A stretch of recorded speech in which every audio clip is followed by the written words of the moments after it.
And so doing things like throwing in a picardy third where you really don't expect it, I think of as being kind of humorous, or using funny instrumentation. There was a piece that I wrote before I started writing all this music for church. It mentioned Dragonfly a couple times, and I have I think it's the cellist switch from cello to kazoo, and make Dragonfly noises. Of course. Oh my gosh, so funny. And I think there's something about that eccentricity and lightheartedness and humor that maybe it's surface level, and that's fine. But I think it is inviting and gets people to notice and gets them interested. And if that can be a doorway to a deeper connection with my music or with someone else's, if that just gets them interested, then I think that's a success. And that is worth some broad strokes and some punny material.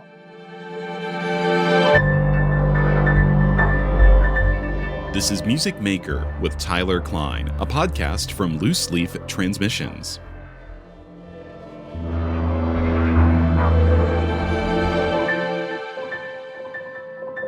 Hey everybody, and welcome to another edition of the podcast. If you're new here, great to have you along. My name is Tyler, and I'm a composer, broadcaster, curator, producer. But at the very center of everything that I do, I feel like I just love to make things. And on this show, I sit down with other creative people to talk about their process, philosophy, and everything that shapes who they are as artists and why they do what they do. And if you've been listening for a while, welcome back. I always appreciate you being here with me. On this episode, I'm joined by composer and organist Graeme Shields. Graeme is a Canadian-American composer whose music draws from Lutheran tradition, the avant-garde, and folk influences, often filtered through his own sense of dry humor and eccentricity. His work embraces repetition, audible process, and theatrical elements, creating a body of music that breathes new life into ancient and sometimes unusual materials. As an organist, Graeme is also deeply invested in reimagining the role of the pipe organ in contemporary music, and is co-founder of the Vinyl Organ Project, a nonprofit dedicated to commissioning, performing, and educating audiences about new music for the organ. A good chunk of this conversation is focused on Graeme's work as an organist, specifically through the lens of his work as a composer. But also in this conversation, Graeme reflects on how his creative voice has evolved over time, how his work as a church musician continues to shape his approach to both composition and performance, and how community and humor have been consistent threads in his artistic practice. We also talk about the challenges and the joys of organ improvisation, how he balances sacred and secular influences, and how eccentricity can open new pathways for audiences and performers alike. Let's get into it in just a moment.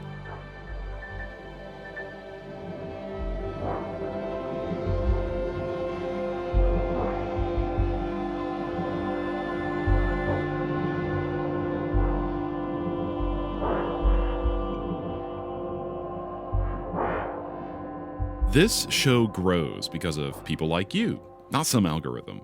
So if something in today's conversation sparks something for you, the best way to support it is to follow the podcast and to share it with someone who'd get it too. You'll find links to subscribe, follow us on Instagram, or support on Patreon, all in the show notes or at looseleaftransmissions.com. Now, on to my conversation with Graeme Shields. So Graeme, first of all, you are one of my favorite people to talk to and hang out with in general, let alone talk about like music, talk shop, that's just another layer of that. And you've been really high up on my list of guests to get on the podcast for a variety of reasons. So needless to say, I'm very excited to see what we get into today, and I appreciate your time. Thanks so much for joining me. Oh, that's so sweet of you. I'm so happy to be here. I'm so grateful that you're willing to host me. I think the work that you're doing with this podcast is so important, and the conversations are so interesting and helpful, and honestly just makes me feel like hearing the kinds of things that come up sort of humanizes composers. And I'm just so honored and appreciative and happy to be here. Yeah, well, We've been already talking for about 10 minutes, and I know this is going to be yet another great episode. So I should say 10 minutes before we started recording. So as a listener of the podcast, you know very well I ask the same first question for everyone, and that is, what would you say your earliest artistic memory is as a composer? Yeah, I had to think about this because I think what a composer is sort of changed for me over time. But I think the fair answer is when I was in middle school, when I was in like sixth grade, my mom got an early version of Finale because she's a piano teacher and she wanted to start making flashcards Oh, okay. Yeah. for her students and making exercises and things like that. So we had it on like the family computer. That was the early 2000s. Everyone had a family computer somewhere in the house, and I have these really distinct memories of coming home after school, usually with friends, and we would run to the computer, and it was so exciting to input things and then play back and hear these just goofy, cacophonous, wonderful sounds. And I do remember having a good time doing that with friends, but then also going back on my own. Like before I went to bed, I'd hop on the computer and I'd make some edits, and I'd like, no, I'll be real serious about this. What if I were to do something, on purpose? Yeah, I think it wasn't until though my mom was a piano teacher, but I did not take lessons from her, and neither did my brothers. We always had a hard time getting out of that parent-child relationship and into the teacher-student. Those are different dynamics, and they're difficult to transfer to. But the piano teacher that I did have forced us to hold recitals just in her home. That's where we took lessons, and she set up her living room so it was like a recital, and she made piano shaped cakes for all of her students. It was adorable, but it also helped all of her students get over performance anxiety pretty early on as young students, which was nice. And I do remember in middle school with one of those friends that I would toy around with Finale on. There was an arrangement of a piece that I did out of one of my lesson books. I thought it would be fun if we did this a little bit different. And what if I added saxophone? Yeah. And so it was more of an arrangement, but that was kind of the very first thing that I ever did, that felt like it was serious and in a box and performed for people to hear. Um, and I think those together makes a nice, neat little package. I'm sure there are earlier things. If I could look back and play my life on video, I would probably find other significant moments. But that feels like the first big one. Yeah, I've mentioned on the podcast before, but I'm not sure how deeply I've spoken about it. Like, I had a very similar experience growing up as well with like, well, I should add that neither of my parents are musicians, but we had the family computer, and I was in middle school band, and for me, I think my first notation software was something like Noteworthy Composer, which I found for free on the internet.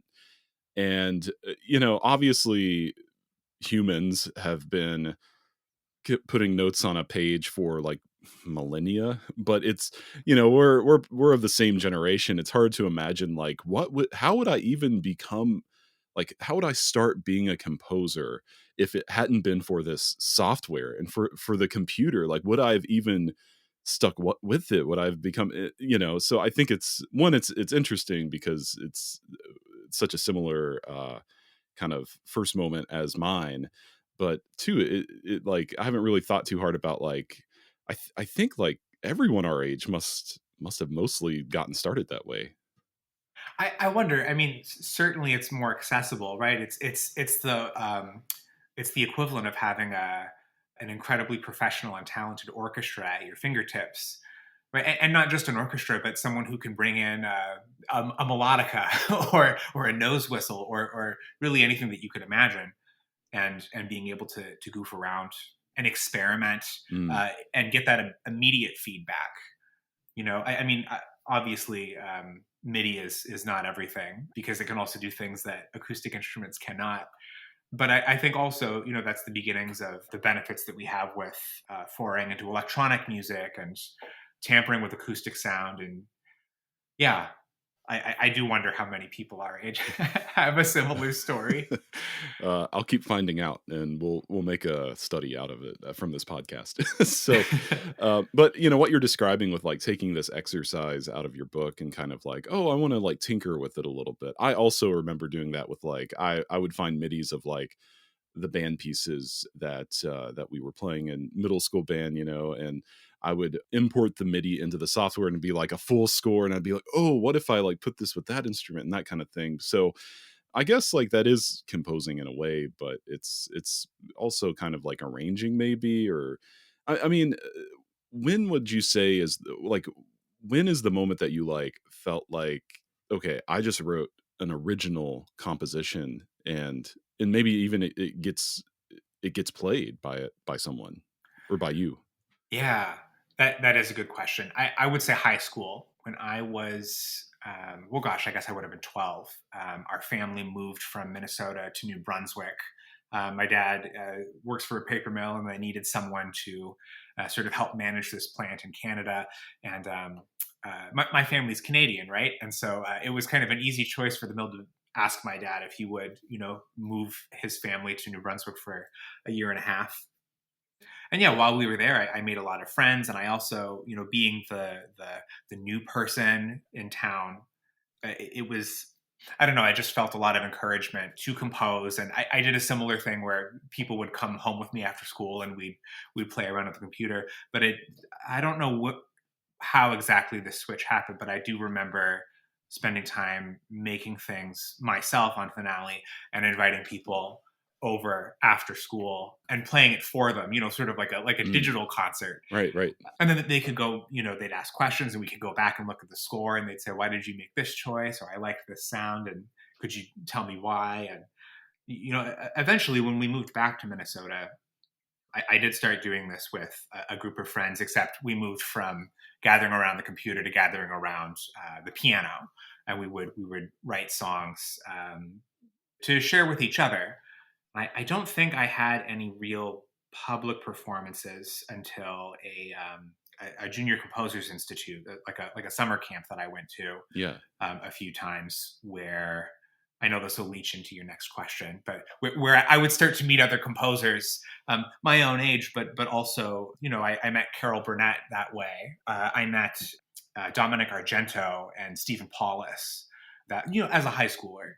And that was a really marvelous program because that was truly, the fun and community of that I remembered from middle school of getting together with friends and goofing around on the computer, and turning that into making a concerted, dedicated effort to putting notes down on a page with intention and bringing it to real musicians, real professionals who would then give you feedback, and you would make changes. And there was this wonderful cycle of collaboration to get to that final performance. And they do a big concert for friends and family who would come and pick us up at the end of camp.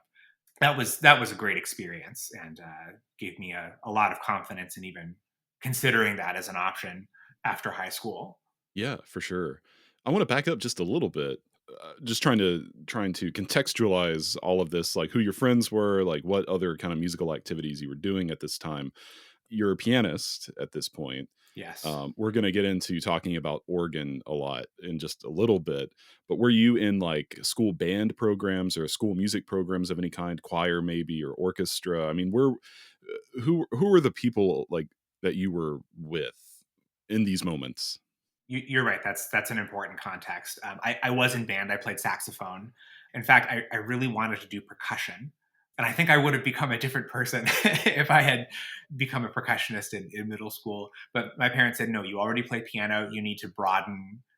Have a different experience. You can be a woodwind instrument. You can play brass, but not percussion." You're probably like the 10th person I've talked to in general, and maybe like at least the fourth on this podcast that has like that exact same story about like wanting to play percussion and being told no. I think what was so exciting about the idea of percussion was that the way I understood it was it was going to be so different from piece to piece. What was needed of you, and Yeah. the kinds of instruments you'd be exposed to. But I think the reality was there were enough kids in middle school in the percussion section that a lot of them ended up not doing things or doing much for certain Mm. pieces, and they would rotate through their responsibilities. And I'm guessing my parents saw that and thought, well, he would probably really enjoy percussion, and I'm sure I would have. Yeah. But they figured I was already maybe being fed that way with piano, and that I would gain a greater understanding and context for a broader musical appreciation if I had time with an instrument from a different family. And I think they were right, but I did not want to believe it at that time. I also sang in choir for a little while in middle school and college, and actually just recently I sang in a really strong community choir just here in town last fall. That was a great experience. But also at this time in middle school and in high school, I grew up in a Presbyterian church that had a really strong music program. I mean, they had, and I know this is the story of the American church in the late '90s and early 2000s. The attendance is booming, extracurriculars honor like the Mm. midweek and the Sunday morning thing, and Yeah. so families can find time to do both. But yeah, we had like 5 bell choirs. Like starting in I think it was 5th grade, maybe they had us start ringing bells all the way up through adulthood. I was in children's choir, and then when I got old enough, I was in like a tween uh, choir where instead of we had a guitarist and we were learning how to sing in harmony with each other. And I know you've mentioned it already, but it's kind of a wonder that I didn't come to the organ sooner, because I did have those middle school music programs that were part of my life and piano lessons, but also ringing bells and singing in choir, and eventually playing saxophone and piano in church too. That was also a huge part of my musical upbringing. And yeah, I did have a really I would say a really rich musical childhood. Yeah. And that turns into like a strong musical foundation. Yes. Yeah. Yeah. So so you mentioned this institute that you like a summer program that you attended, and I'm guessing that that's probably the answer to my question I always ask. When was your first encounter with a composer?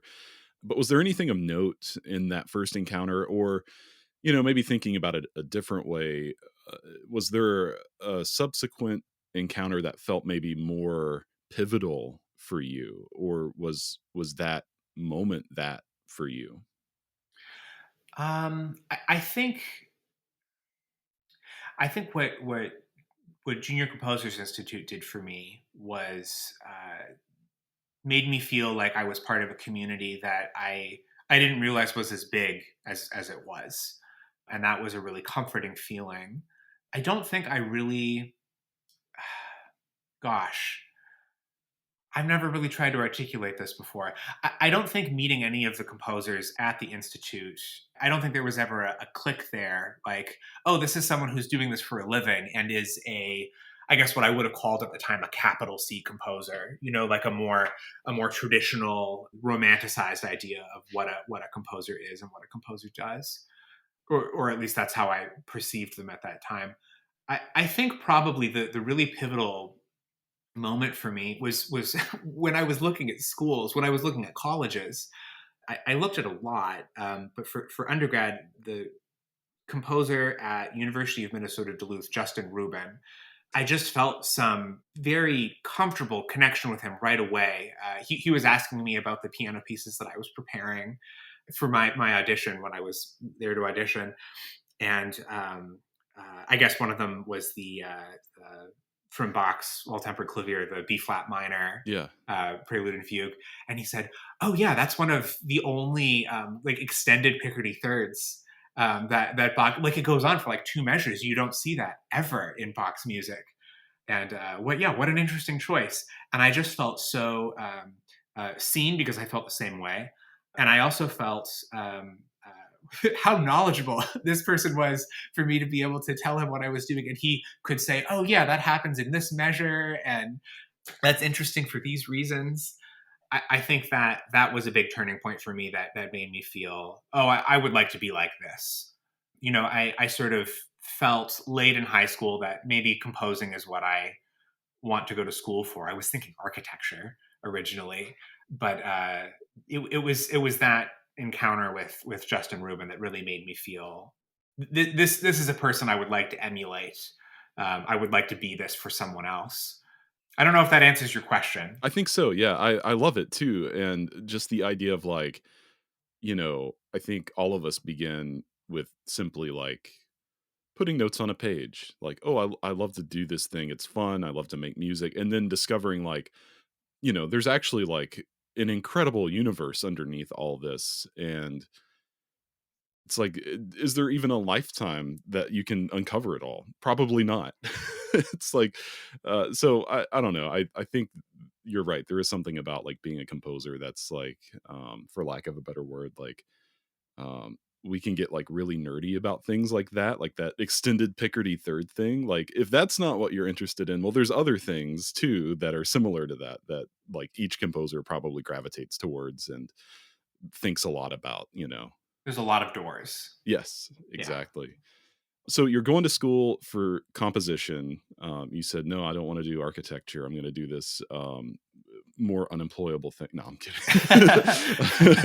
I'm gonna compose. Can you share a bit of an overview or connect the dots, of your creative journey from that point where like, okay, I'm basically going all in as a composer, and then kind of to today even, do you feel like you followed a more conventional path, whatever that means to you, or do you feel like it was kind of had these unexpected twists and turns?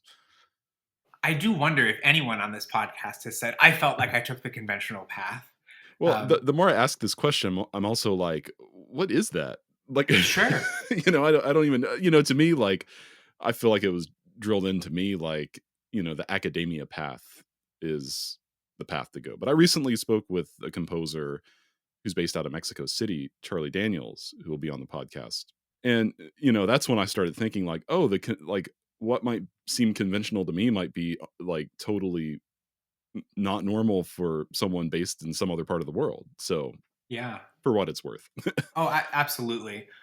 And I guess that's maybe in service to the point that I was trying to make, where I wonder if anyone, how many people really feel like from beginning to end they did exactly what they intended to do, the way they intended to do it, on the timeline they intended to do it. Life is messy. Oh yeah. I, Oh yeah.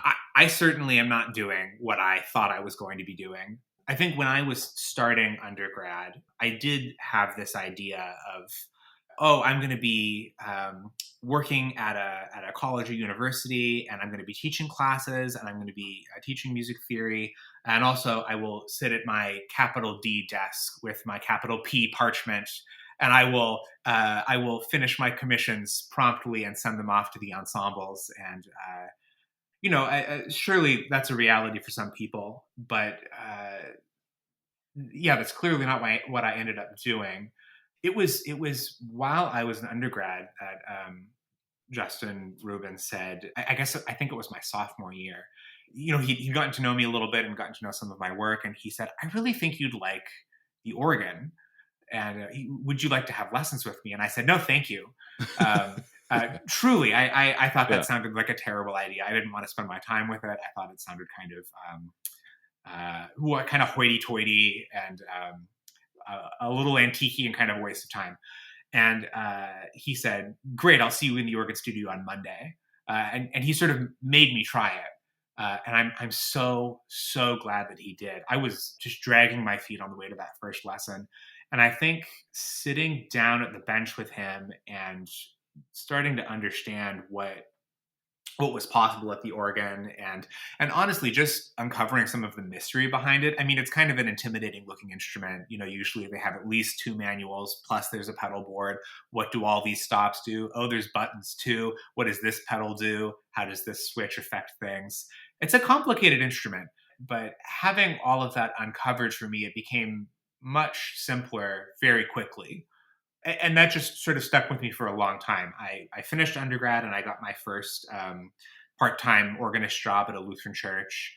And then I went on to go get my master's degree, where I continued to play organ on the side to help pay my way through undergrad. But I did start taking lessons, and I started taking the organ a little bit more seriously. And then I finished my master's in composition. All my degrees are in composition. I don't have anything in organ performance or church music or choral conducting, Sure. nothing like that. Nothing like that. But I went to an organ conference in Montreal, and I want to say it was 2017. I went with a friend, and I saw Hans Ola Eriksson, who was teaching at McGill. I think he still teaches at McGill. And he gave this amazing concert where he would play, Buxtehude or other pre-Bach organ music. And then the next piece on the program would be something that he wrote last year. And then he'd do other, pre-Baroque music, and then he'd play a piece that a friend of his wrote for organ and electronics. And the things that I noticed, at first it felt like, oh, he's just bashing the audience back and forth across these two extremes. But as the concert went on, I saw all these similarities through the way that these composers were treating time, and honestly, the way they were treating the instrument. There was just such freedom and expression in ways that I hadn't seen before, and across such time periods that I just wasn't expecting. That really made me see that. I think that performance really changed me and made me see the organ in a way that I never had before. I mean, the organ that he played on was a mechanical organ. And so he could do things like take sheets of foam and jam them Oh, underneath wow.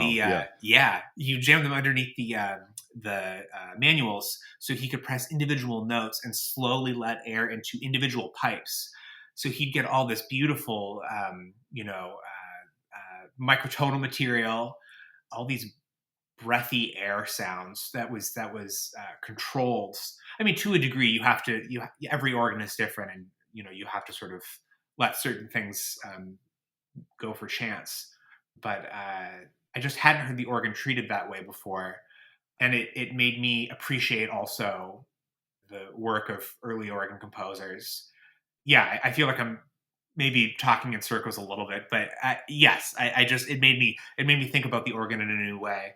And then I took a long break between degrees. I finished my degree in 2017. I did adjunct for a little while, but at the same time, I started performing more contemporary organ music, and I started writing some contemporary organ music that I had never really done before. And then, between COVID and a handful of experiences, I sort of became disillusioned with academia altogether. And I thought, well, I've been playing for churches for a long time, and I sort of, a combination of my upbringing and my love and appreciation for the organ made me think, well, I wonder if I could even do this for a living. I don't have any degrees in this particular niche realm, but a lot of organists are composers, and I have been doing a lot of composing. I wonder if there would be a chance that and I did. I was able to get a full-time music director job in Illinois, and here I've been for 4 years, just composing away. I feel like I've written a lot of music in the last 4 years. All of it, at first glance, may be very different than what I was doing before. But as I sit down to think about this, because I mentioned to you when we first started talking about before we started recording, we're recording this the day after Easter, by the way. So Yeah. I feel like I have come up for a breath of air after being underwater, not for this year's Holy Week, but I feel like I've been underwater for the last 4 years. And reading through some of these questions has really made me come back to what the kinds of things that I was thinking about, maybe in just different ways, before church music became such a focal point in my life. And I now believe that at a closer look at the music that I've been writing the last 4 years here, there really is a lot of similarity in the kinds of things that I prioritize and that are of value to me musically. I think it's come out in a different way because the music I'm writing is to serve a very specific community, whereas the music I was writing before was written to serve different communities. And that has actually been the lens that has focused my energies, even if my values have not shifted drastically. So yeah, I guess that's kind of a big overview. I went to school for composition, had a couple of experiences, and am now a church musician and organist, and am intensely interested in music for community and collapsing stereotypes of what an organ can do and where an organ belongs. For sure. Yeah. And I mean, like I said, there's a lot to unpack regarding the organ, more so than what you just shared. But I'm really interested, if you feel like you're up for talking about it. You mentioned you got your master's, and then you took time off before starting the next degree. And that's when I met you in Cincinnati. Yeah. And when I finished my master's, I'd applied to doctoral programs, and I felt really strongly about going down that path, but I was not accepted, and I was accepted to a couple programs, but not in a way that like I wanted to do that. I felt like, oh, there's better options than this for me. I'm just not ready for it.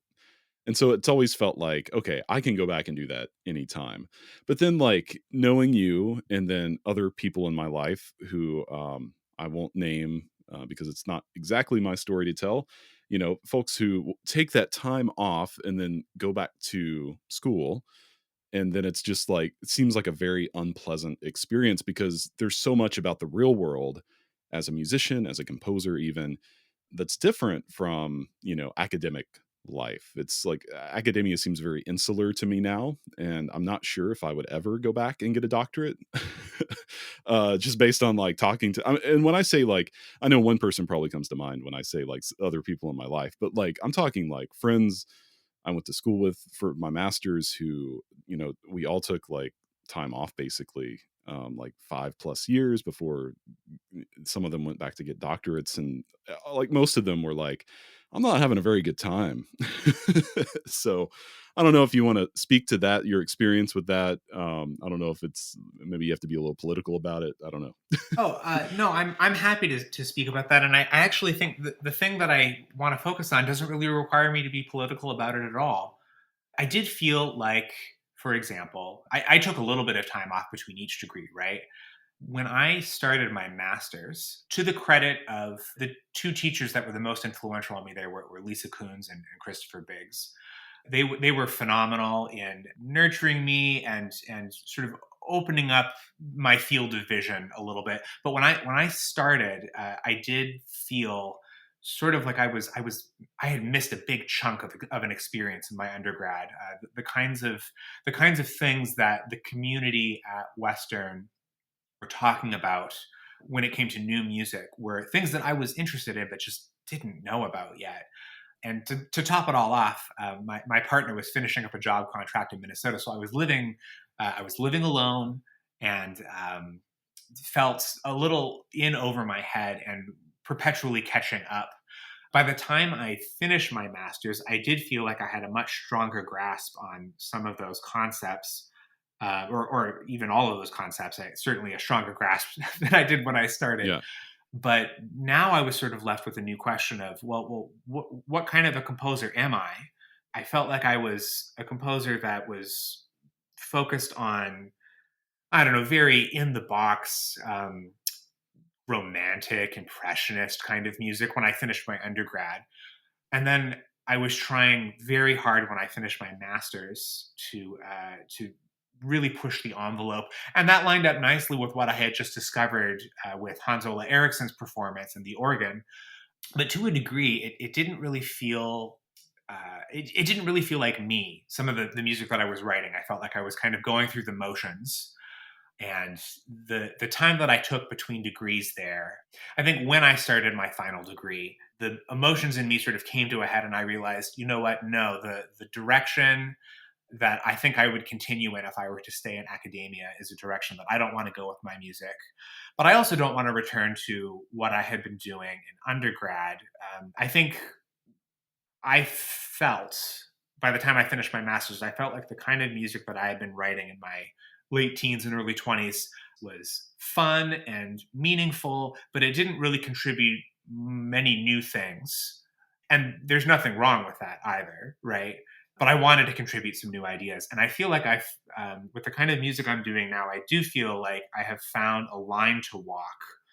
I guess the line I'm walking is now music that is meaningful and artful, Mm.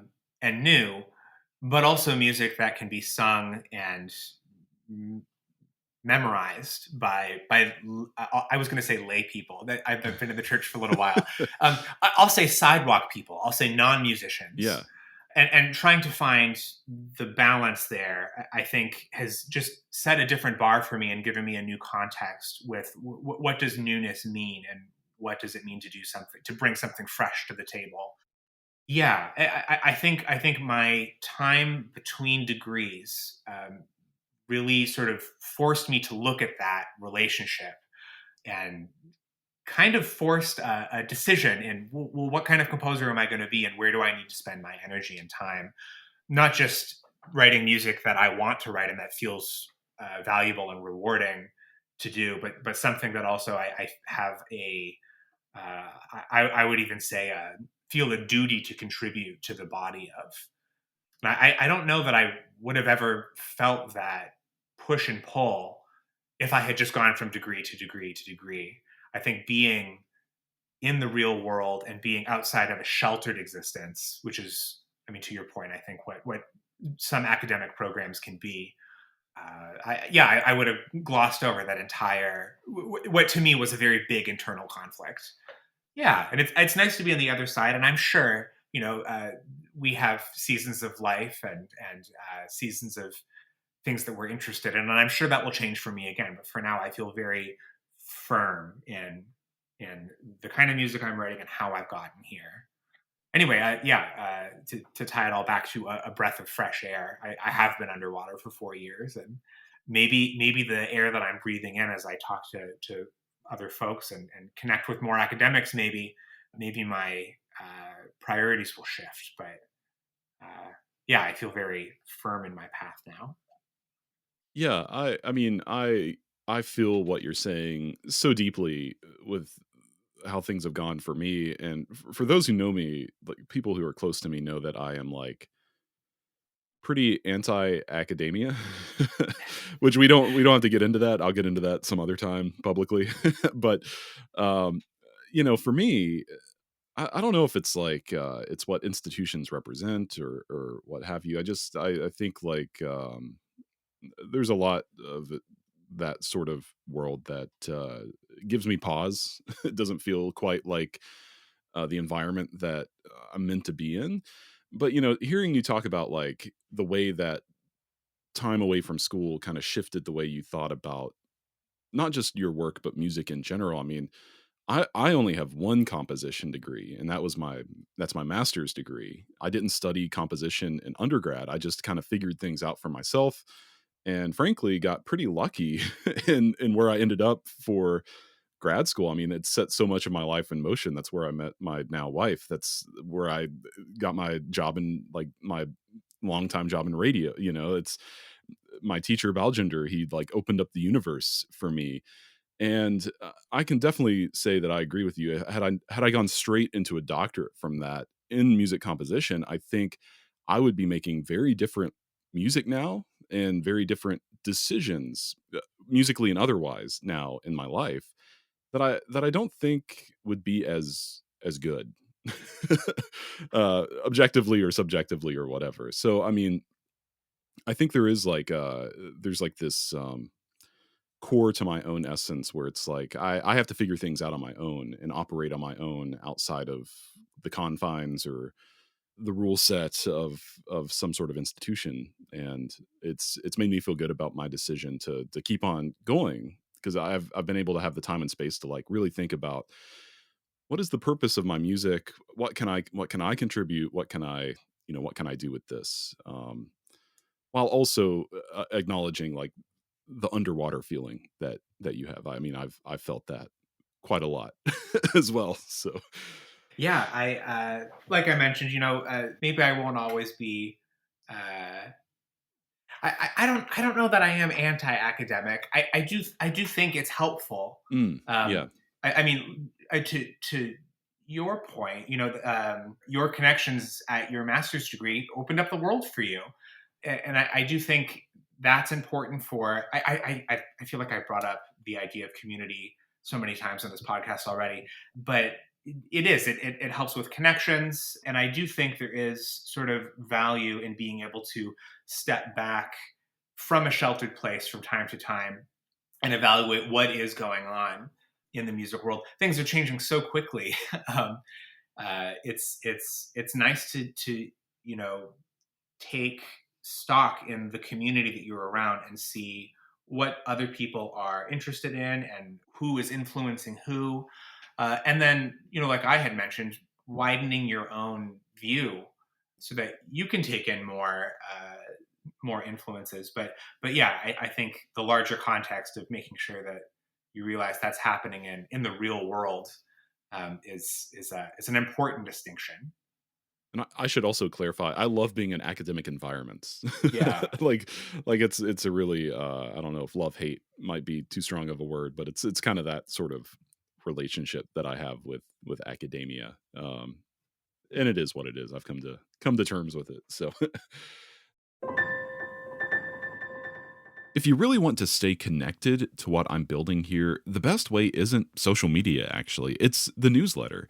That's where I share new episodes, unfiltered thoughts about the creative process, ways to support the work, and whatever's coming next. You can sign up at looseleaftransmissions.com or through the link in the show notes. Okay, so organ, you've kind of touched on like how you started as an organist, kind of what has inspired you to kind of advocate for the organ, which I'm sure we'll get into, and like realizing like what the organ could be as an instrument, as a contemporary music instrument. So I'd love to just like dip into the world of organ here for as long as as long as it takes. So I guess where I'd like to start is, in music history, we read about all these great organist composers, like, from Bach. You mentioned Buxtehude, who's pre-Bach, all the way to, the most recent one I could think of is Messiaen, but I'm sure there's plenty of other examples since Messiaen, which was like 100 years ago. So, what do you think it is about the organ and composition that kind of go hand in hand with one another? Funny enough, the very first thing that I thought of was some really great organists are also really great improvisers. And that could come from a variety of reasons, but maybe the simplest is, if you are providing organ music for a church service and I don't know, it's taking longer to collect offering than you expect, or the acolyte is still not quite done lighting all the candles, or the communion elements need to be still haven't been put away on the altar at the end of communion. You need to be able to pick yourself up and provide music to maintain that reverence, maintain that atmosphere. And I don't know a lot about the history of improvisation, but we both know that it is its own art, and it can be practiced and improved and perfected.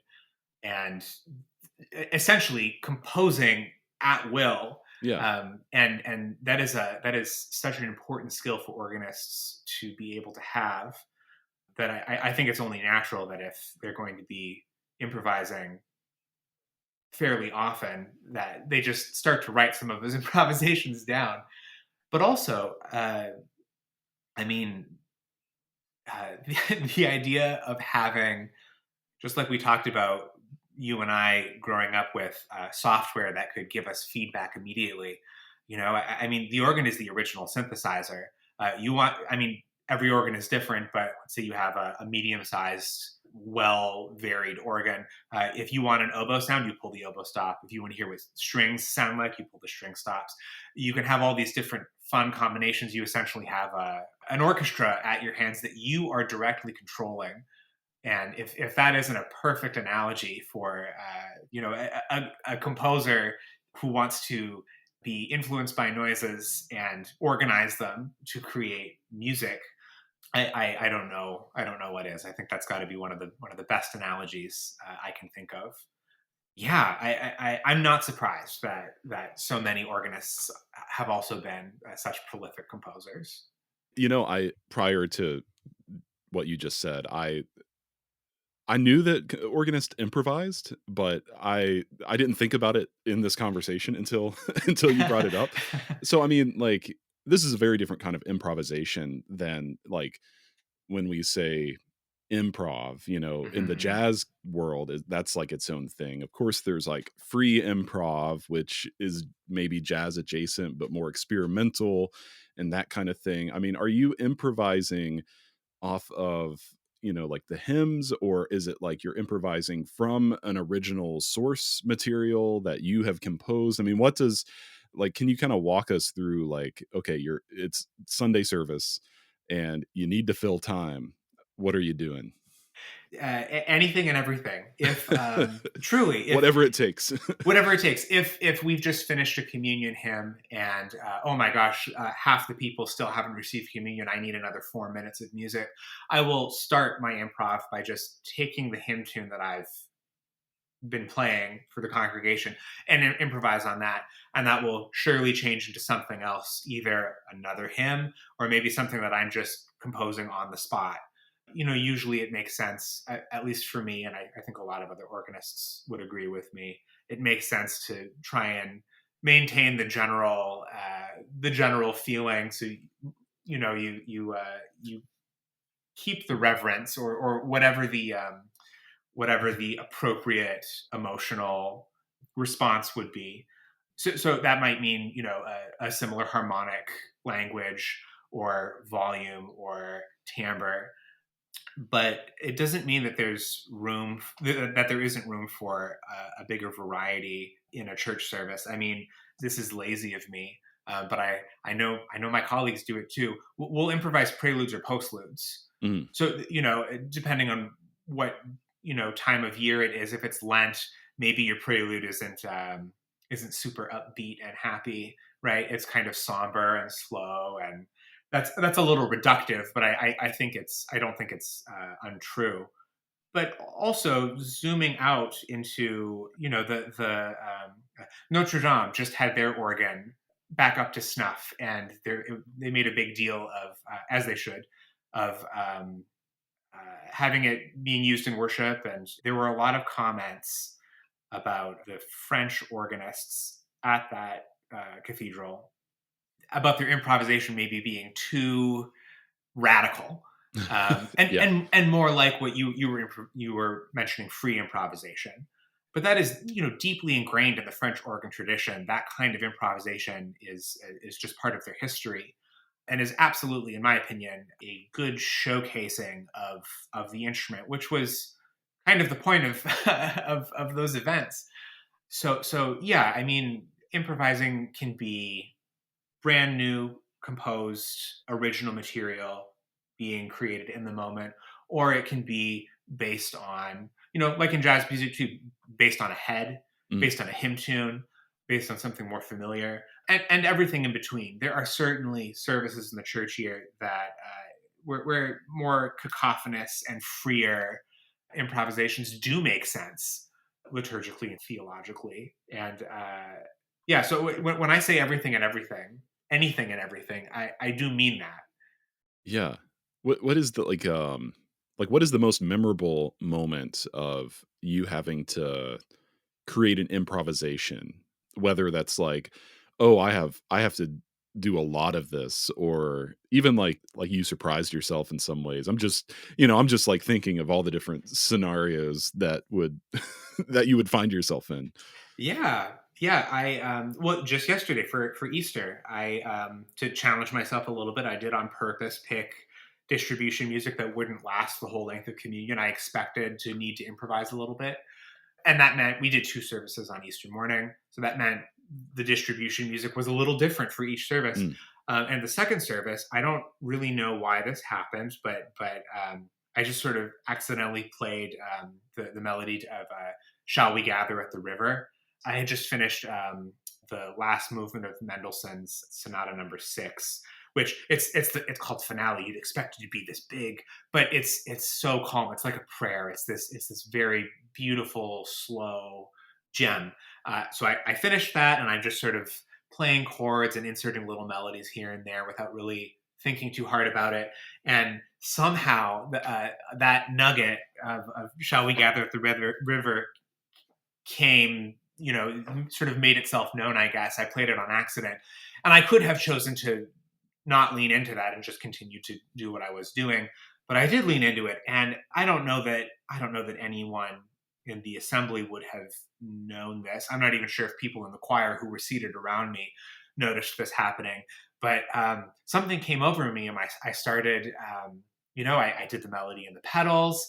I thumbed down from the other manual. I sort of split my hand across two manuals and was able to get the melody in canon with itself across two different manuals. I Mm. just tried it to see, well, could I do this? And I could, and I did, and it was a lot of fun. And when I finished the improvisation, I just felt really, really satisfied, content that it was a good, I guess, progression of ideas. It's also very satisfying when you naturally musically come to the end of whatever your idea was, and you look the way our organ is situated. It's in a balcony at the rear of the sanctuary, so I'm on the other end of where all the communion and Mm. everything going on in the chancel is happening, which means I have a mirror Right, sitting right. on the console so I can see what's going on. And it feels so good when I finish an improvisation. And I look in the mirror and I see that they are just finishing whatever it was that they were doing. And so everything sort of ends at once. And something I've noticed, and I'm sure other organists would chime in and agree with me. The longer I stay at a church, I pick up on whatever the clergy's habits are and can sort of guess how long it will take them to do something. And at the same time, I think that they, knowingly or unknowingly, understand my improvisational habits and can guess if, oh, is he gonna have a coda here? Is this going to be extended, or if he's just going to end? These satisfying moments of looking in the mirror and seeing that both my musical idea and the necessary action are coming to an end at the same time begins to happen more often. Oh, yeah. And that's a really satisfying, unrehearsed experience that happens on a more regular basis now. It's exciting. Yeah, that's awesome. So I'm guessing that improvisation is a skill that pretty much all organists in these situations have to have. Does that necessarily mean that all organists are also composers? Like, if you're a church organist, especially like at a big church like the one that you work for, is it expected that this organist is a composer? That's a good question. I don't think it's a requirement, and I also don't think that every organist, certainly not every organist, considers themselves a composer. In Yeah. fact, a kind of common publication, I guess, folks who do consider themselves composers will put together collections of really short pieces specifically for that kind of purpose. If an organist doesn't feel comfortable Ah, yeah. trying to come up with a 1, 2, 3 minute filler, for lack of a better word, I feel like that's a little derogatory, and I don't mean it to be that way. If they don't feel comfortable coming up with that themselves in the moment, they may have, here's a minute and a half piece that I will play through, and yeah, that's sort of a quick fix for those kinds of situations. But I believe that whether an organist wants to or not, the more that they are finding themselves in those situations, they will naturally become more inclined and comfortable with coming up with those quick fixes, those improvisations on their own. Yeah, I don't think it's a requirement. Okay, yeah, I'm just again, this is like you are the only organist I know.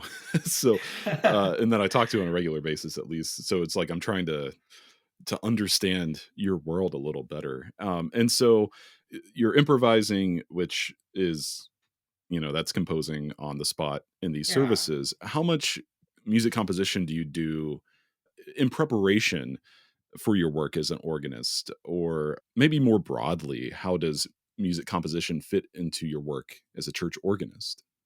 I will preface this by saying I think I do a lot more composing at this job than is required, but I like composing, so I do a lot of it.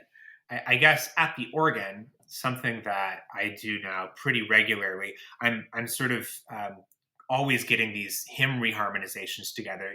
So everyone opens up their hymnal. There's a hymn in there that's 4 stanzas long. The first stanza we'll all sing in unison. maybe the second and third stanzas will all sing in parts together as an assembly. And the fourth stanza will sing in unison again, but now the harmonization underneath, the melody is the same for the assembly, but the harmonization underneath is different, which sort of provides like a rejuvenating appreciation for the melody. Yeah. So those are reharmonizations, and I have books of them that I've been gifted or have bought myself, but I've also been creating my own, and that's sort of it's like a puzzle, right? Like you have the melody that everyone's going to be singing. There's a certain expectation there, and how can I do something that is more interesting than, maybe the original harmony is D major and the new harmony is B minor. That's fine. It's not so different. It's not so groundbreaking. What can I do that would provide some new context? What if the melody note was actually the flatted fifth of a chord, and I've never thought of the melody note as being that, having that function before? It just opens up a whole world of possibilities. I've written a couple of choir anthems with organ accompaniment and piano accompaniment, but that's also a pretty common thing, I think, for folks in my position to do. Prelude and postlude music, communion distribution music, sometimes I will write that all out. Hymn tune preludes, Bach has a whole collection, Reger has a whole collection, Brahms has a collection of chorale preludes. Yeah. Using a hymn tune, but maybe using it in a completely new way, where sometimes it can be almost buried. Sometimes, often the case with Bach, it's in the feet, it's in the pedals, while you have completely new material going on in the hands. But I've also written, I direct a handbell choir here too. And so I'll write things for the handbell choir. Sometimes just the handbells, sometimes handbells and organ, sometimes handbells and melodica, which is a fun thing. I started having them play as a prelude this really, really simple piece that they could memorize, where each ringer, it becomes additive, right? Each ringer enters and they just keep repeating until you get this wash of noise.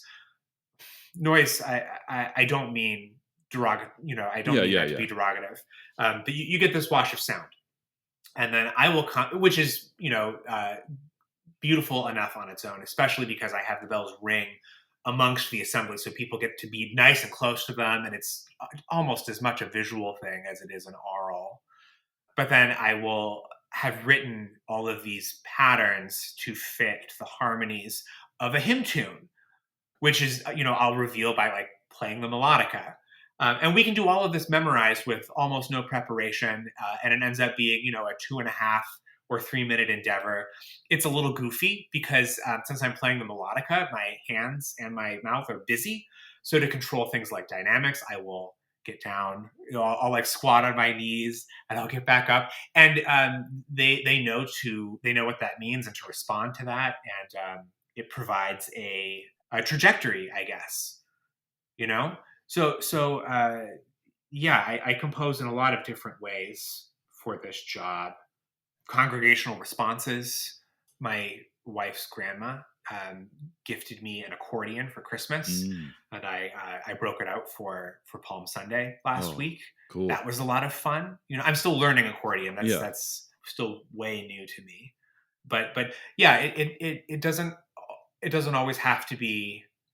I know we were talking about improvisation and using it with a specific purpose in mind, but you can also create purposes. If I mentioned congregational responses, if instead of during prayers of the people, if there's one person leading prayers and they might end the petition by saying, Lord, in your mercy, and then everyone says, receive our prayer, there could be a sung response instead, right? There's no reason that can't be the case.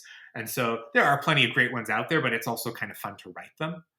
There are musical settings to the Mass, the little words in place that are, sort of deemed necessary to be part of the Mass where we have Holy Communion. So the Kyrie, the Gloria, the Sanctus, all those things.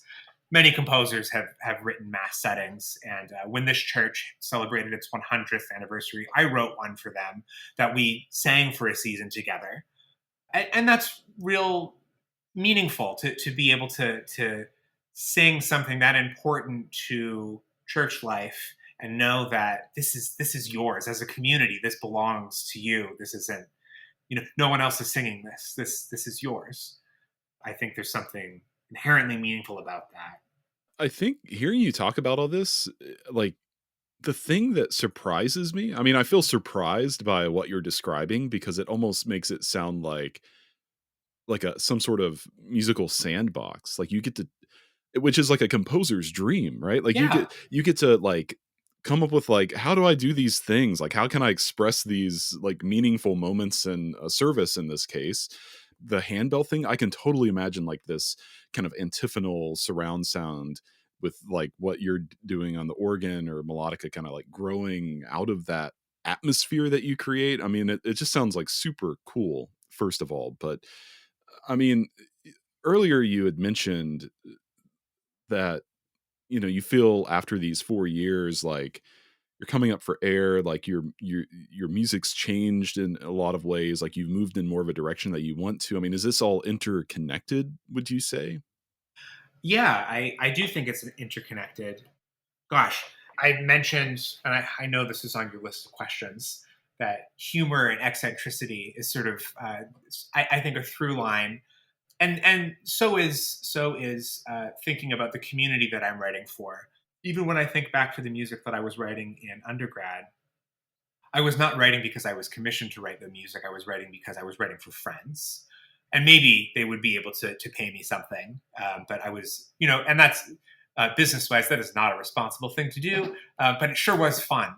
So community, I think, is certainly something that has become more. I think it's always been there for me, but it's become more prevalent because I shake hands with and speak with the community that I'm writing for on a daily basis. I mean, my social life is wrapped up in this church, Right. right? When I am writing things for them to sing, I know when there have been births and weddings and deaths and or underemployment or sickness, and those are all things that go into melody making, and even this this is maybe not quite true, but I could strive for these standards. If there's a service that I know, oh, these group of people will definitely be there, and these other folks are too busy, they won't come, and I know that the vocal range of this first group, they're okay singing really high. I will write something that allows them to, exercise that joy of singing high, where the other folks who won't be here because they're too busy, they couldn't get up there. Now that's very, that's maybe a little conceited. I don't know how possible that really is, but the idea of thinking deeply about the people that you're writing for, I think is yeah, has just been like amped up the whole time I've been here. But the idea of me coming up for water, the only reason I think I feel underwater is because I've been writing for the same community and not much else for 4 years. I have had a handful of commissions, which maybe that is me sneaking a breath here Yeah, and there. sure. Yeah. But yeah, I have been, the music that I've been creating has predominantly been for the benefit of this congregation. And what was the other thing that I was thinking of? Humor, and eccentricity. I mean, the whole bell thing with the melodica, I think, kind of speaks for itself as far as eccentricity is concerned, or using an accordion on a Palm Sunday procession around the church. And I think my personality is. I mean, I like to pun. I love to get people to roll their eyes because my jokes are so dry and terrible. And I do it enough that I really think of it as part of my personality, however uninteresting that might be to some people. And so doing things like, we mentioned Picardy thirds at the beginning of this, throwing in a Picardy third where you really don't expect it, I think of as being kind of humorous, or using funny instrumentation. Like there was a piece that I wrote before I started writing all this music for church. It mentioned Dragonfly a couple times, and I have I think it's the cellist switch from cello to kazoo, and make Dragonfly noises. Of course. Oh my gosh, so funny. And I think there's something about that eccentricity and lightheartedness and humor that maybe it's surface level, and that's fine. But I think it is inviting and gets people to notice and gets them interested. And if that can be a doorway to a deeper connection with my music or with someone else's, if that just gets them interested, then I think that's a success. And that is worth some broad strokes and some punny material. I am okay. I am okay with that. Yeah. Hearing your example of the kazoo, I mean, it kind of, the first thing I thought of was Ligoti's Violin Concerto, which is one of my favorite pieces of all time. Sure. And one of the movements, it's either the second or the third movement, where all the woodwind players in the orchestra play ocarinas. And it's like this very kind of foreboding atmosphere. Like, it's like there's like a darkness to it, but then it's like these little lighthearted instruments that sound like toys. It's like, I mean, it's like, you're right. It's like there's a humor, it's a little eccentric. um, but yeah, it's interesting. And then another example that came to mind, one of my favorite bands is Japanese Breakfast, and she just came out with a new album within the past month, I believe. And the opening track has this little interlude. I guess it's the bridge of the song, but it's like all the melodies played on like recorders. It's like a recorder choir in the middle of this like rock band. It's like so good. And so Yeah. I don't know. I'm interested in hearing more about, like, I mean, you mentioned melodica, accordion, kazoo. I mean, it's like, yeah, these are funny little things, but it doesn't make your music less serious. Like, it's like it just makes it better, I think. I don't know, and I don't really know if it's for me to know, at least about my own music. Sure. I'm okay leaving that up to other people to decide. But it is fun, and oh my gosh, Tyler, if we're not having fun while we're doing this, what are we doing? I do think it's been beneficial to me. That there's a piece that I wrote for organ, of course.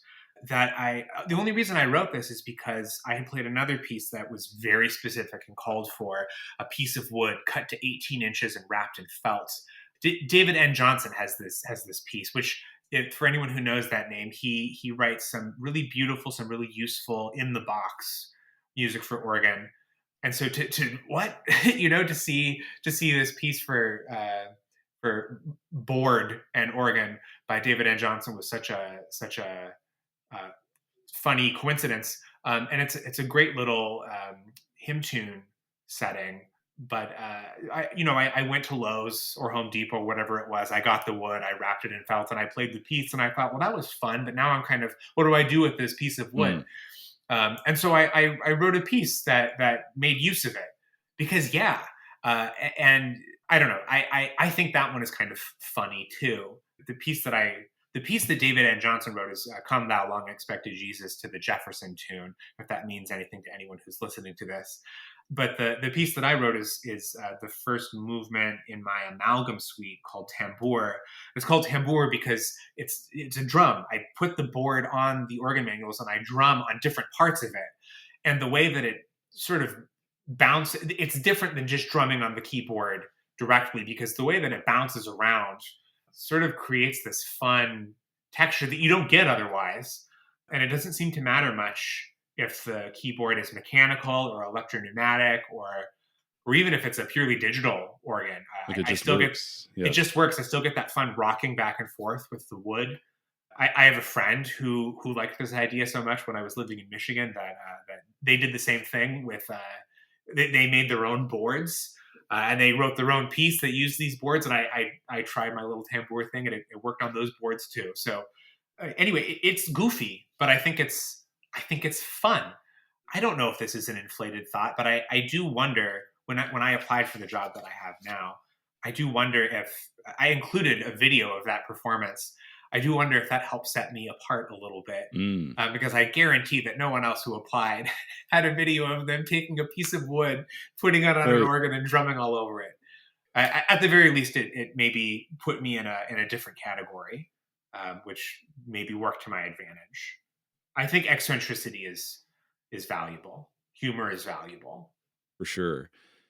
So one final organ question. I might have one later on. but a lot of composers listen to this podcast, and I know, shout out to Shelley Washington, a good friend of mine and my wife Susanna, and also a friend of the podcast. She was a guest. It's like Shelley's dream to write for organ. At least it was like a year or two ago when we talked about it. And I was like, oh, we have a friend that you need to meet, which we haven't gotten to connect you guys yet. But I know at least in the case of one composer who I know, they're itching to write for the organ.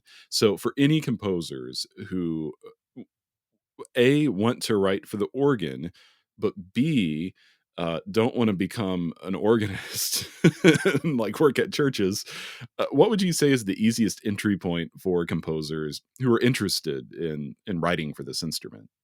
I guess I would say the same thing that I would say to a composer who was interested in writing for viola and wasn't a string player, or for harp and wasn't a harpist. And I would say, talk to an organist. And if you don't know any organists, go to a church where the organs are. And if I could just go on a small tangent, the reason that organs are in churches more than they are anywhere else is because organs are expensive instruments. And historically, churches were the only institutions for a long time that could afford to have organs, right? A lot of other music has been written for the organ that is not liturgical, that is secular organ music. And there are organs in town halls and auditoriums.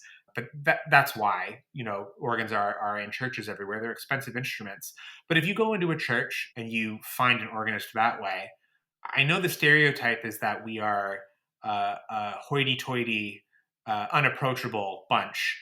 But that has not been my experience at all. Any organist that I have spoken with is so tickled at the idea that someone outside of the organist or church community, or I don't even know why I tacked that on there. Anyone who's not an organist who is interested in writing for the organ just gets them so excited at the prospect. I would love to have someone get in touch with me and say, like, I'm interested in writing a piece for the organ. Could you show me what I need to know? Many organists would also be happy to sit you down in front of the organ that they have access to and show you around. I suppose there's no better way to say it. Now, obviously, organists are not a monolith, and I can't speak for all of them, but that has by and large been my experience. And I think composers who are interested would be pleasantly surprised if they don't know an organist, if they tried to find one by reaching out to a church or an institution, university that has an organ program.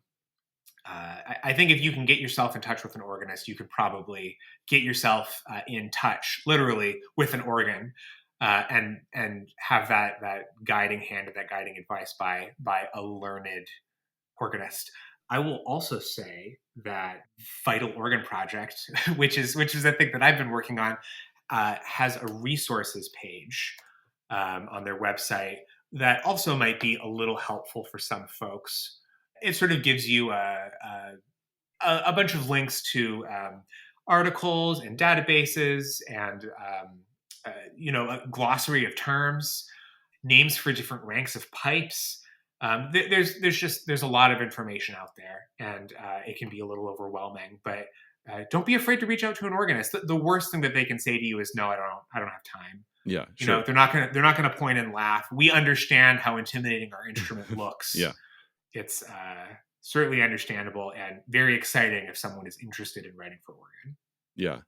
In fairness, I kind of frame that as a one-way street, like composers approaching organists, but I'm sure that there are also organists out there commissioning composers as well. There are. The American Guild of Organists, just zooming way out, the American Guild of Organists is a national organization that has a couple of different competitions and processes that help get composers commissioned. There's a really cool program where they ask you to pair up yourselves to have a composer and an organist who are students who are enrolled in a school program work on a piece together. The composer composing and the organ guiding and helping to make sure that it's idiomatic and possible, and they submit that for a competition. It's a great program, and I think helpful if you already know an organist, or maybe a good excuse to get in touch with one. Tyler here, and if you're enjoying this episode of Music Maker, well, just know that I've got a short form show called Micro Maker. Think of it as a distilled version of these conversations focused on powerful insights that you can listen to anytime. New episodes twice a week, Tuesdays and Fridays. Give it a follow. So I think probably by the nature of your job, you are in constant contact with some old, if not like very old music. So what role does music of the past play in your work as a composer? Yeah, that is a good question. I think that the cleanest and maybe the most obvious answer is the use of hymn tunes, and finding new and fresh ways to incorporate them. There are some hymn tunes that are 500 years old, and finding fun ways to I mean the beautiful thing about that idea is it's this old music that the understanding is that the general population that you're working with recognizes that melody, and that's like a tool in your arsenal. And so being able to iterate that melody that is so familiar with either a new harmony or new text, because when we talk about hymns, we're talking about the words, Right. and when we talk about hymn tunes, we're talking about the music. Yeah, there's just so many fun combinations. I also think this maybe has a little bit more to do with text than music, but old text like the text of the Psalter, the book of Psalms. The Psalms they're songs. They are meant to be sung, right? Not read. You can read them, but they're meant to be sung. And so taking that old text, those old ideas that are across its entirety meant to encompass all of human emotion, and trying to set music to that is rewarding and important. And I think certainly old music is valuable in its own right. But I also think, and I don't think you would disagree with me here, it is sort of held at an arm's length with the understanding that it is capital O old and capital I important, but it is maybe not pertinent anymore. I mean, I like Bach as much as the next organist, and Bach's music is useful and inventive, but it certainly doesn't have an air of newness about it, which would maybe make it feel at arm's length to an average listener, someone who isn't pouring hours every week into learning more Bach. Sure. And so, yeah, maybe marrying old text with new music is more often what I find myself doing. At the same time, having older anthems in the context of newer, well, what am I trying to say here? We just did an Easter Vigil service on Saturday with the church across the street, and it is a service like that is ripe with opportunity to have an anthem that is 200 years old with something that was written last year, and providing that context and that breadth, I think raises the value of each anthem on its own, right? If everything was written last year, that can also be valuable. But I think having that context, like that Hans Ola Eriksson concert, reinforces the ideas and the stereotypes and the practices of both composers, both anthems, and the times that they come from. So, yeah, there are lots of opportunities to make use of old music, whether it's hymn tunes, old anthems, or trying to find a way to put a fresh spin on a more pertinent spin on older ideas and texts. What about music that you compose outside of the church?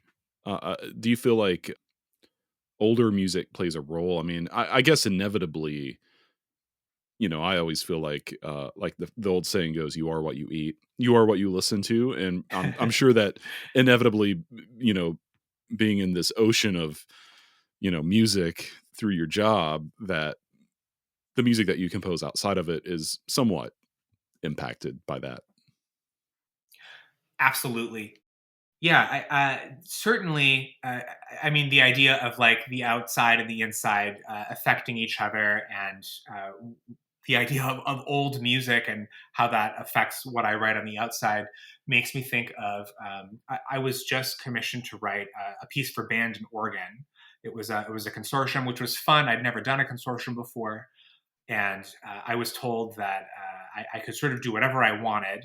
And after lots of talking with the director of the band program at University of Dubuque, they had just gotten a new organ, right? Yeah. And oh gosh, I'd love to do something to sort of showcase your new organ.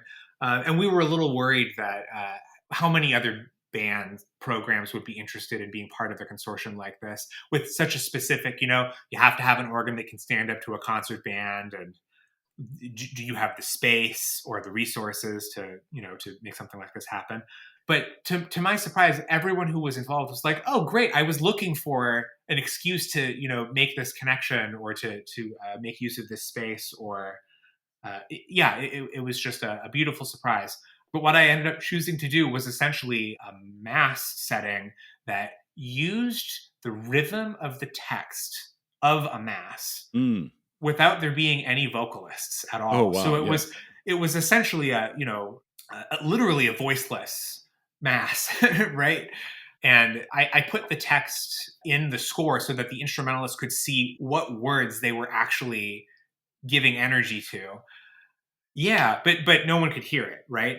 I gave the consortium members the option if they wanted to put the text in their program notes, but they didn't have to do that if they didn't want to. And with religious or religious inspired music, that can sometimes be tricky with school systems and things like that. So I get that. But yeah, so all of my all of my the basis for my rhythmic content for pretty much that whole piece started with tradition and Greek, Latin, and English text. And certainly on a first listening and without knowing the background, that would be lost on the listener. That's fine. Hopefully, it's an enjoyable thing to listen to on its own, but there is more to dig into if a listener is interested. So, and I don't know that I would have felt comfortable or even interested in writing a piece like that before taking this job as a church musician. Because I do this full time, it's kind of, my partner can confirm, it's kind of all I think about. Yeah, so it definitely, old traditions and old music do have leached their way into work outside of the church too.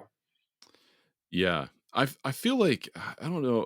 I sent you some questions kind of to prepare for our chat, or maybe I was reading your bio, but I feel like there was the word ancient Mm. somewhere in all that, and that really stuck out to me because I there's a couple pieces I've encountered recently, like new compositions that aren't like overtly like about, air quotes about like anything old, but there's this like kind of like ancient quality to it that I love. I absolutely love it. And then sometimes I find that I have inadvertently made music like that. And it's so like deeply satisfying, So I mean, I don't know. I had to bring up this like idea of like an ancient aspect in your work. I mean, for sure through the organ, but like mostly as like a composer. Yeah, of course. I think it manifests itself in different ways. The piece that I mentioned before, where the cellist switches to a kazoo, is a piece that I wrote for some friends in my master's degree, and we had a great time putting that together. But it's sort of, gosh, it's the text of an Elizabeth Barrett Browning poem, A Musical Instrument, and it's sort of about Pan, right? So whatever. But I guess the way that I that I sort of ended up manifesting some of the ideas from that poem is having a percussionist with a bass drum have this repetitive rhythm, and have all the instrumentalists repeat the great God Pan, the great God, Mm, and it gets louder and louder, and that is like a old guttural repetitive idea that does, I think, at its core feel very primitive. There's also a piece that I wrote for organ that requires the organ to be mechanical action. Organs are incredibly old instruments, right? Like the Greeks had water powered organs. I personally, I don't know exactly how to define the word ancient. Maybe that's also different for different people, but that feels like an old world instrument to me. And the piece is called An Intimate Space, and a good chunk of it has a lot of hissing air quality sounds that are sort of controlled, because the organist does have all the control and the timing of how fast they're pulling the stops out. But it feels like this ancient, creaky instrument that is sort of devoid of a tuning system yet, and has to be articulated on an instrument that has been around for a long, long time. And I guess the last thing that I can think about, in sort of immediately, is a piece that I haven't finished yet, and that's been swirling around in my head for like 5 years or something ridiculous. There's this old Swedish divination practice called arsgång. I'm sure I'm not saying that right, but it essentially means that someone, prepares themselves once a year. They prepare themselves all day by like not eating, not sleeping, something like that. I think the exact requirements are a little dodgy, but the idea is when nightfall comes, they go out into the woods on a walk, and by the time they come to the end of this walk, they're supposed to be able to have answers to questions that they couldn't have had otherwise. And that's the divination aspect. Will there be deaths in the community this year? What will crops do in the fall? They're supposed to have answers to these kinds of things. Yeah. Anyway, this idea of a really intentional, important walk, and the use of organ pedals seemed really, that connection just really spoke to me. So I have all this material using all these low grumbling sounds, but I'm still stuck on the overall trajectory of the piece. What happens to the day walker, the Arsganger, I mean, at the end of their journey in this piece.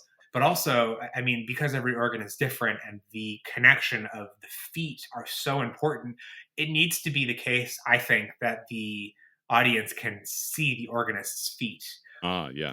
And how to do that in a way that doesn't just point a camera at their feet and project it up front.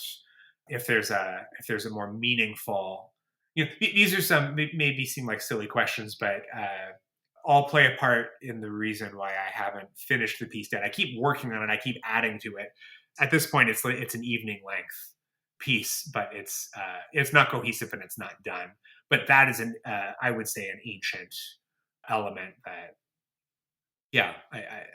I'm trying to bring back to life. Yeah, I love that. I almost imagine like some sort of mechanical thing like attached to the pedal board that controls like two things on either side, like big objects of some kind. I don't know. Oh, that's interesting. Yeah. Well, shoot. Well, maybe you've added another 5 years to my there you go. my problem here.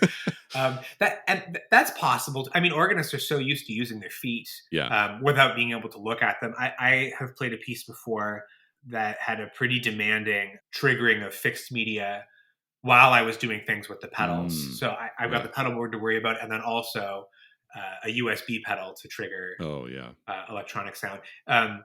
That is absolutely a possible thing for any organist to do.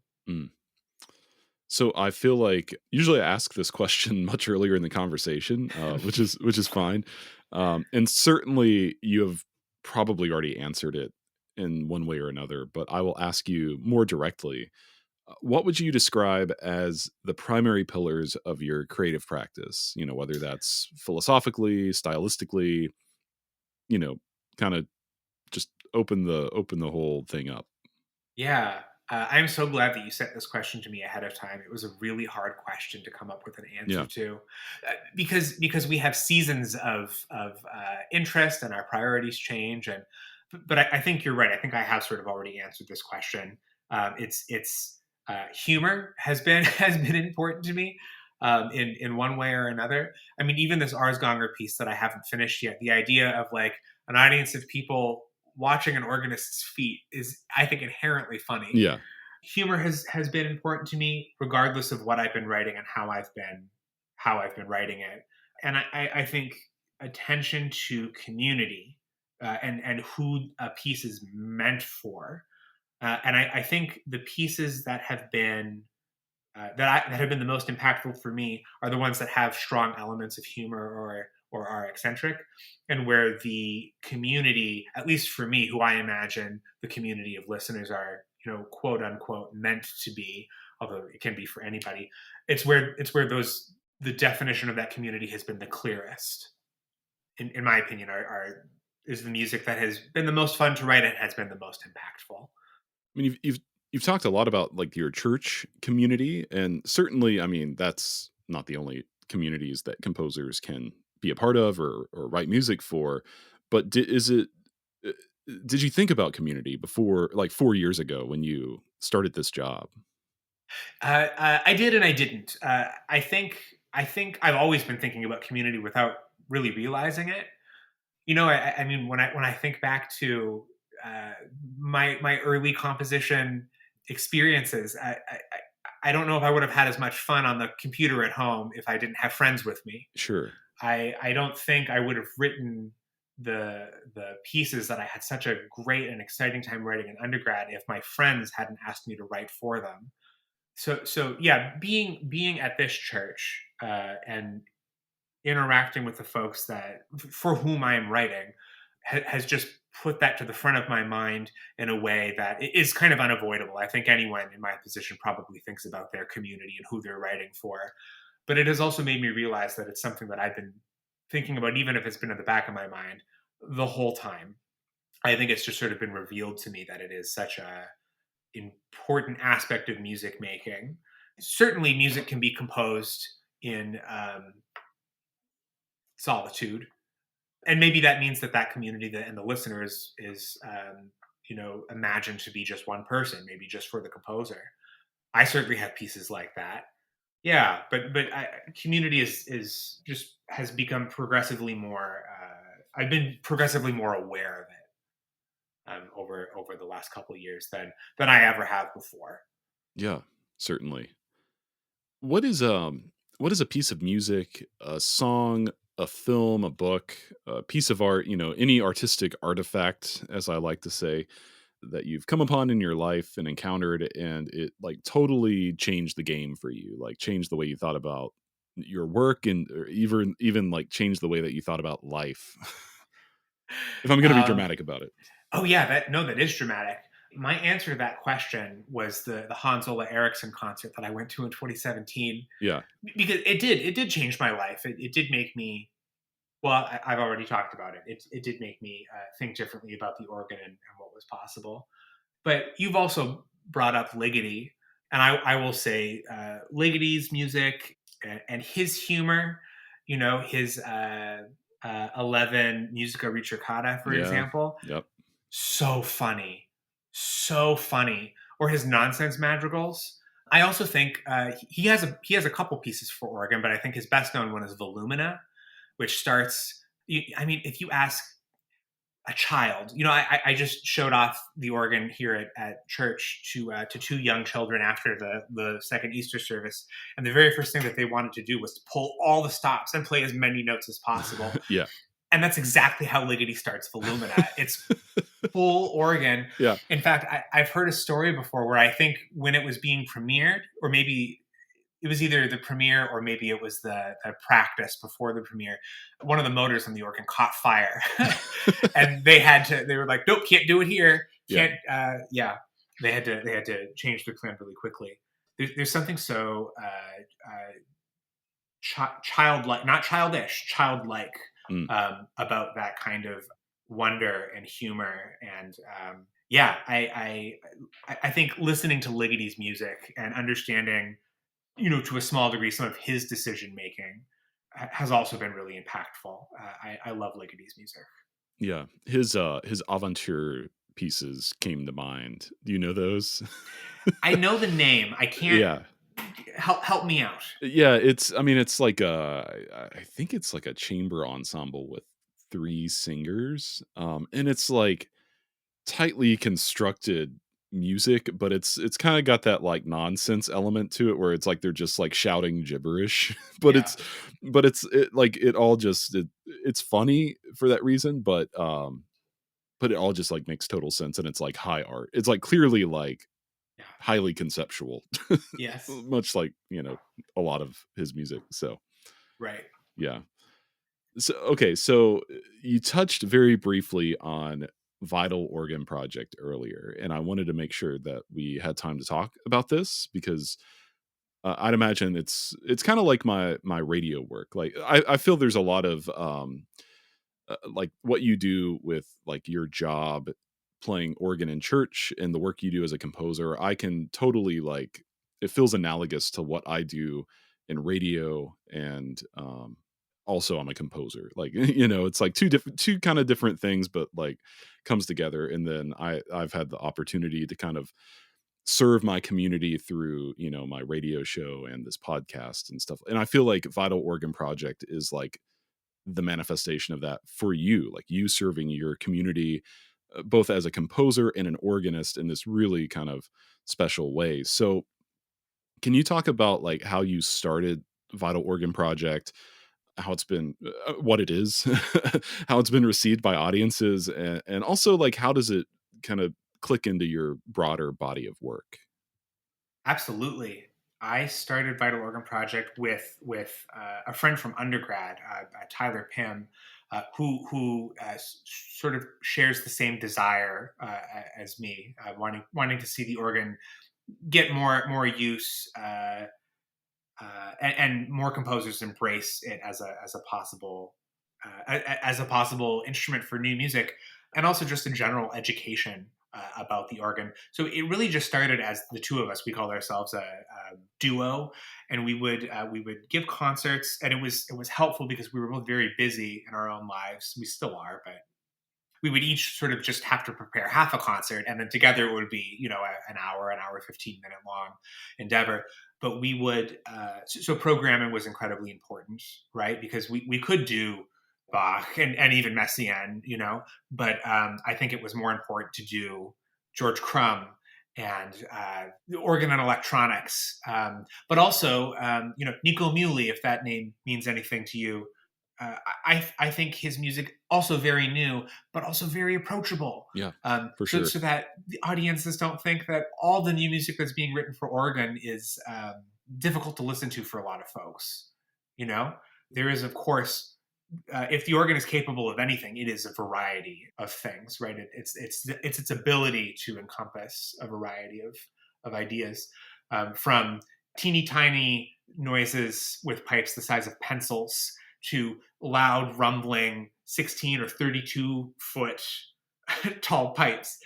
So we would give these concerts around the Midwest and always try to include an educational element, either before, even in the middle once it happened, or after a concert, inviting the audience to come up, and we would pass out scores so they could ask questions, having them sit down. If you go on our website, you can see pictures of kids and adults sitting down at the organ, gathered tightly around the console. They've got questions, and just sort of pull the veil away a little bit, so it's not such a mysterious instrument to folks.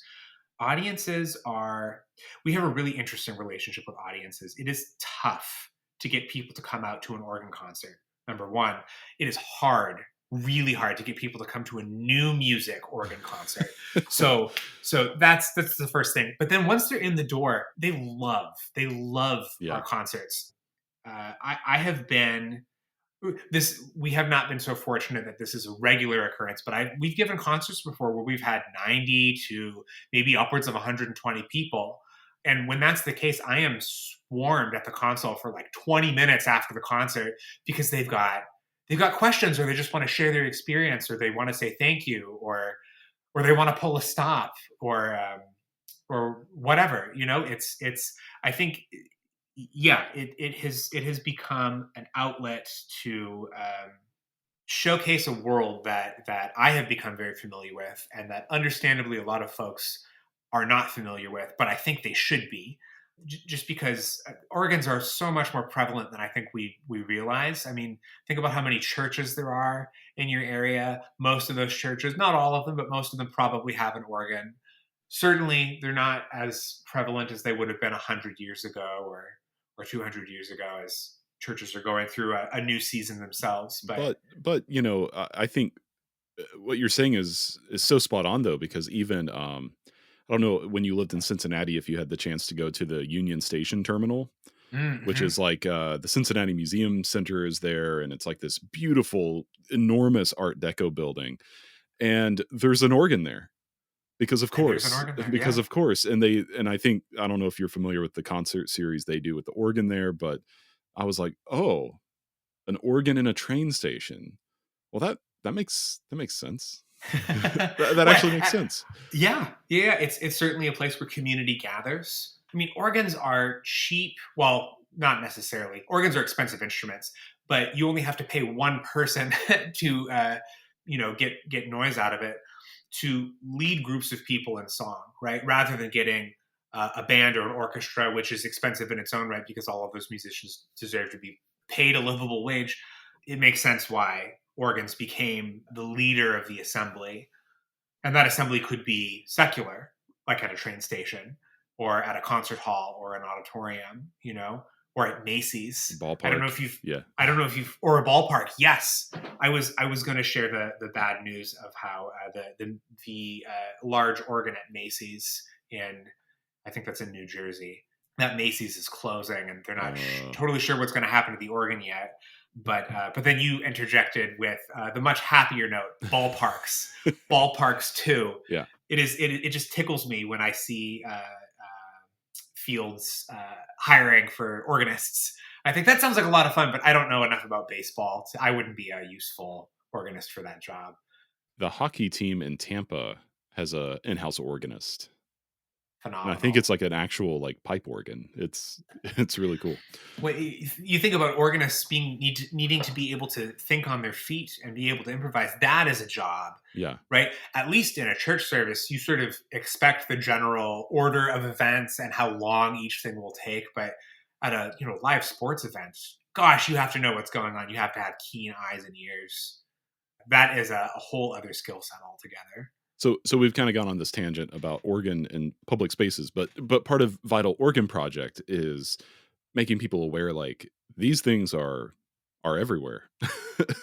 Yeah. They are, and to get them to realize that they are not just church instruments. I did have an experience once. We had a brass quintet come up from Chicago to Kalamazoo for a organ and brass concert. A lot of new music, some just organ, some just brass, some organ and brass. And I remember being in line to order food at Bell's Brewery, and I had the tuba player with me, and I believe he had his tuba with him. That makes sense. But I'm trying to remember the story just right. But I think the person behind us noticed the tuba and was like, "Is there a concert happening tonight?" And we said, "Yeah, brass and organ." And he said, "Oh, where? Where's the concert?" And we told him what church it was at, and he said, "Oh, it's at a church." I don't really feel comfortable going to that. It is tough to get people to come to organ concerts, and it is an unfortunate reality and an understandable one that there are is a non-zero number of people who don't feel comfortable in churches. But it is also good to know. I mean, I've also had the experience before where folks have come to one of our concerts that have been in a church, and to find out that community is an accepting one. In the Lutheran, in the ELCA church, we have a Reconciling in Christ, where that is not a stamp of approval, but a recognition that it is a congregation that wants to be supportive and helpful to a community like the LGBTQIA plus community that is in need of support, and that our church is a safe place. So that has been, I think, a helpful byproduct of our efforts too. Is that every church is different, and you don't have to feel uncomfortable in all of them. Yeah, that's a heavy topic. It's okay. It's all good. So so getting into my final series of questions, these are questions that I ask everybody, and I'm always interested in seeing like how people respond to them. And so I'll begin by asking, what do you think you would be doing artistically or otherwise if it wasn't composing, if it wasn't music? And I'm going to add, because you mentioned it earlier, if it wasn't architecture. Yeah, that's a great question. I do think I don't I don't actually know if there's anything that I would be doing that isn't artistic, and I don't know if that feeling comes from maybe I don't feel like I'm good enough at anything else, or I don't have an interest in anything else. If it wasn't music, I think I used to be intensely interested in visual art. I love drawing, painting. I had a harder time with, but drawing I loved so much. And originally, that love of drawing and math made architecture a natural.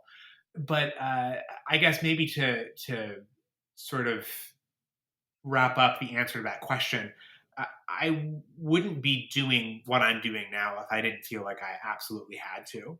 I mean, this is not a great business to be in. Yeah. Yeah. It's not a great business to be in financially, but it is a great business to be in if you get meaning out of connecting individuals over music and being the music provider for a community. Yeah, I would only be doing this. I am only doing this because I feel like I have to, Yeah. and would not suggest that someone would do it otherwise. Gotcha. Yeah. What are you trying to get better at in your creative life right now? And I say that acknowledging that it seems like you're kind of in a transitional phase. Sure. I am in a transitional phase, but this question was really easy for me to answer. It's trying to step away from the perception of perfection. When I started composing, when I was living with my parents as a high schooler, everyone would go to bed and I would be composing, and I would march in circles in the basement, obsessively running over harmonic content or text. And it wasn't until I ran through 10, 15, 20, 25 times or more that I felt this is the best iteration of this idea, and I wouldn't want it any other way. I still find that manifesting either through grinding my teeth as I think through a melody again and again, or obsessively play over a passage at the organ to make sure that the fingering feels just right. And I think I am getting a lot better at starting to let go and just letting the music take hold, and not worry so much to the point of it being unhealthy, of Yeah. musically dotting my I's and crossing my T's. Yeah, I think what you're describing, it's like a double-edged sword. Like it can be a superpower, but then it can be like your worst enemy. And I think that's, I mean, I can relate to that. I just finished a piece that I'd been working on for 3 years, and it was so much of that, like trying to get it just right. But what does that even mean? It's like an intuitive thing, right? Yes. So I think it's, I don't know. You're the second person I've asked that question to. I don't know if you'll be the second guest that people hear an answer from, if that makes sense. I might reorder Yeah. things, but Sure. um, both of you so far have, that's like kind of been the answer. It's like perfectionism. Like let's try to step away from that. Yes. And I totally get it. Yeah. Well, it's nice to know you're not alone, Yeah, right? exactly. Is there a tool that you use in your practice that you think everyone should know about and that everyone else could benefit from? It could be an actual object tool. It could be a software. It could be like a process. Whatever, however you interpret it. Something that I didn't find useful at first, but grew to love, even if I don't always follow it, is mapping out my pieces ahead of time. One of my teachers at my master's was a real advocate for this, to the point where she would sort of like, let's see your map every time, and if I didn't have one, it was tough. Yeah. I don't always follow my map. And I honestly, I don't always make one, but I do find that every time I make a map, it answers questions that I didn't know that I had. And it does help me think about the bigger picture, even before I have all my material out. And I do appreciate having a more cohesive product at the end of those projects. Yeah. When you say map, you mean like a visual representation of some I do. kind? Yeah. I do. I mean, breaking out, for me, I break out a ruler and a Yeah. protractor, Nice. and sometimes different colored pencils. Yep. Yeah, there's no wrong way to do it, but that's how I do it. Just some sort of representation of nuggets of ideas. How will they go? What's the trajectory of the piece? What's the point? It is yeah. It definitely helps me identify. answers to questions. And sometimes it gives me more questions too that I have to figure out answers to, but it's helpful. Yeah, I will. We're getting close to the end, but I will. I'll humor myself here because that's also a big part of my process, and it's something that was introduced and integrated into my work in grad school as well. And this piece that I just mentioned that I've been working on for 3 years, finally finishing it. And I actually, on my wall, I have a bulletin board with my map of the piece that I wrote like in early 2022. It's 2025 now for those listening in the distant future, maybe. And I like, part of what took me so long to finish this piece was I had written this like kind of coda section, and it was like based off of this visual representation I wrote. It was like this kind of fugal kind of, it was kind of like a system, like network that grew out of the single point or something like that. And that's what it looked like visually on my map. And I wrote it, and I'm like, God, this is like the worst thing I've ever written. Totally scrapped it. I was like, nothing in this is usable. And then finally I sit down to write the end of the piece, whenever I did that. And the more I tinkered with it, and this is now kind of fast forwarding to like the past month or so, I realized it's the same as on the map. It's like gone back to, it's not the same music, but it's gone back to this same kind of like thing that I intended. And, when I scrapped it, I was like, okay, that's like useless. I'm not, and then intuitively, I just ended up back there. It was kind of funny. You've come full circle. Yeah, right. So maybe on that note, appropriately, my final question for you is, what is something that you've never had a chance to say about your art making, that you've always wanted to share with people? That is a great question, especially because I am, by nature, just who I am as a person, I'm a very hesitant sharer. At the same time, I think maybe the most fun thing that I don't think I've ever talked about in public before is the couple summers that I spent working in the toll booth on the border between Ontario and Minnesota. I lived with my grandparents for like 2 weeks at a time, and then I go back and live with my parents, and I go back up to live with my grandparents again and work on the border. And I was playing a lot of ukulele at that time. And so I would sit, someone needed to be in the booth 24/7. So I would sit from midnight to 6 a.m. because as a teenager, that's fine. And, almost no one would be coming through the international border at 2 a.m. So I would really spend that time composing. And because of the way that the toll booth looked, and all the windows in it, if you were driving up as a truck driver or a car and approaching the bridge, you could see what the toll booth operator was doing, and they would see me, playing ukulele. And more than once, I did have someone say, "What are you working on? What are you doing?" Yeah. And I would get to lean out the window, at 3 o'clock in the morning and serenade a semi truck driver who, I'm sure that woke them up for the rest of their drive. And not only did that sort of, that's how I wanted to spend my time in the middle of the night, was composing. But the most exciting moments for me, which I did not think would be that way, because I tend to be kind of reserved and hesitant sharer. The things that I remember the most fondly were those moments when someone would drive through and ask me to share what I was working on. That created a little community right there on the international border in the middle of the night, and made what I was doing feel a lot more purposeful, even if it was just for one person. Yeah, I don't think I've ever talked about that experience in public before. And thank you for that opportunity. I love that. That's like unlike any answer anyone has given to that question. Well, Graeme, I feel like we could just keep talking and talking and talking, and perhaps in the future we can get together again for this. Obviously, we will get together again in the future otherwise, but I just want to thank you so much for your time today, your insights, peek behind the curtain, and I look forward to the next time we get to do this. Thank you so much. I appreciate the care and the thoughtfulness that you put into all of your questions, and again, the idea of this podcast is so.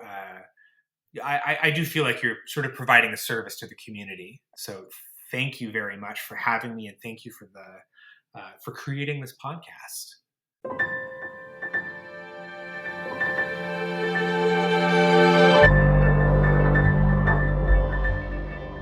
just so grateful to Graeme for sharing both his process and his perspective, not only as a composer, but as someone deeply committed to community building around new music for the organ. And if you are anything like me, I've thought about writing for organ before. Graeme himself has invited me to compose for him for the organ, and maybe you're feeling a little extra inspired to do so as well after all of what we just heard. You can learn more about Graeme and his work by visiting his website. That's just graemeshields.com, and I will be sure to include a link to that in the show notes. I'm Tyler Kline. Thank you, as always, for joining me for this episode of Music Maker.